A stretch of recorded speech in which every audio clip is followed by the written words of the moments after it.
piece of cardboard with a picture on it.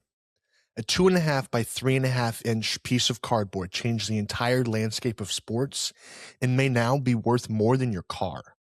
This is the story of how it happened. Hello, everyone. I'm Evan Stacy. Welcome to part one of my series exploring the sports card timeline. Today, we'll dive into the origins of sports cards, tracing them back to the 1800s and the choices that shaped the market we have today. It all starts with cigarettes. In the 1860s and 70s, tobacco companies were looking for things to put in their cigarette packs to help stiffen them, so they decided to slip a piece of cardboard inside. In 1886, Allen & Ginter was the first company to begin printing images of athletes, including boxers, wrestlers, and baseball players. Kids were begging their parents to buy a pack of cigarettes so they could collect the cards. Thus, the hobby was born. The tobacco era faded, but the cards didn't die. It just found a new home: candy.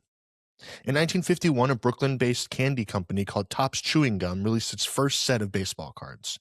In each pack, along with the cards, there was a little surprise: a piece of bubble gum. Now, people weren't buying the packs for the bubble gum because, frankly, it tasted like bubblegum flavored chalk, but it still became a staple in the hobby. In 1952, Topps released a set that changed the hobby forever. Full color, large images with stats and biographies on the back, forming the typical card design we recognize today. Buried in that set was a card of a little-known baseball player you might have heard of, Mickey Mantle. This card is now one of the most expensive cards of all time. Topps had ushered in the golden age of sports cards. Baseball dominated the early 50s, but Topps knew they needed to go bigger. So in 1957, football, basketball, and hockey joined the party. Now children nationwide can gather their favorite players from their preferred teams and sports. Something interesting happened in the 70s. Those kids who were first collecting cards in the 50s and 60s were now adults, and they still collected. Collector clubs were formed, price guides were created, and conventions popped up left and right. The hobby was becoming more of a community and a place to hang out rather than just a hobby. People started to sell and trade and wound up figuring out, hey, maybe these old cards might actually be worth something. The 1980s, well, were crazy. Topps was no longer the only distributor.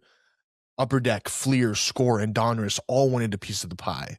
The industry exploded, with multiple companies introducing cards featuring their unique styles and branding, giving collectors a wide range of options. Then someone introduced a concept that changed the entire hobby forever: the rookie card.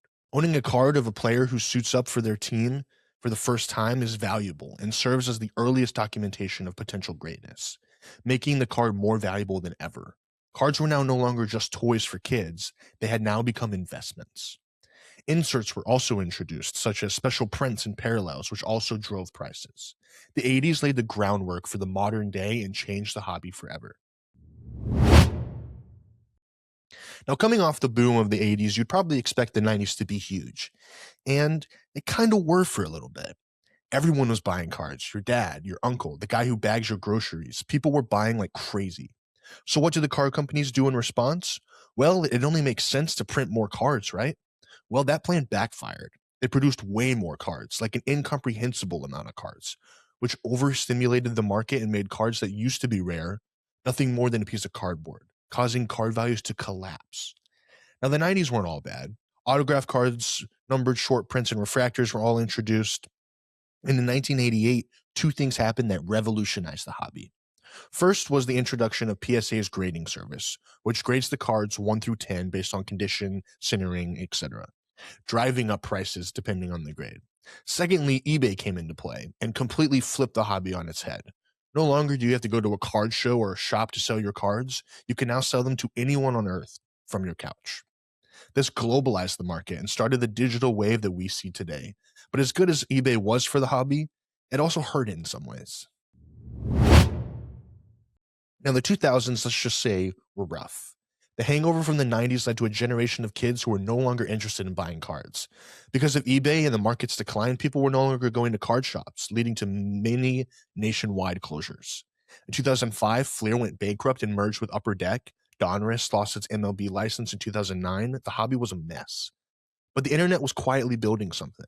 The small community of still active collectors started finding each other on online forums and message groups, keeping that flame still alive. Now, the 2010s were the consolidation era, aimed at fixing the mistakes made in the 90s and early 2000s. Topps now holds MLB licensing, Panini held the NBA and the NFL, and Upper Deck had hockey, steadying the demand and consolidating the market in an effort to rebuild it. Card shops were still declining and going out of business, but there was light on the horizon. eBay was still going strong, social media was becoming prevalent, YouTube was starting to attract younger audiences, the pieces were in place, the rebuild was done. Something was coming. To find out, see part 2 of the series where I address that question and explore the current state of the hobby. Thank you all for watching. I hope you guys enjoyed, and I will see you in the next one.